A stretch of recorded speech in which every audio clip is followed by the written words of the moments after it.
Ahoua is thinking about if I play. Ahoua alikuwa akifikiria kwamba kama akimpa Ateba angekuwa ameotea, na alifikiria mstari wa VAR ni muhimu kuzingatiwa kwa kila milimita, na alitakiwa angalie tena kama ilikuwa ni offside na aamue angempa pasi ama abaki na mpira, lakini alichukua maamuzi ya kupiga golini. Ilikuwa ni sawa. Kwa isivyo bahati tukatoka 1-0.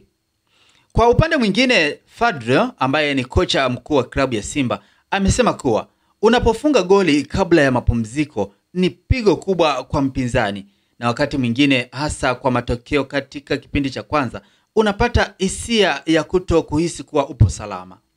Na ameendelea kusema kuwa ni muhimu kufahamu kuwa katika wakati huo ambao walikuwa wanacheza na wapinzani wao, walikuwa wakiwategeshea wachezaji watatu ambao walikuwa wakifikiri kuwa wanaweza wakawapiga counter attack na kwenda kufunga.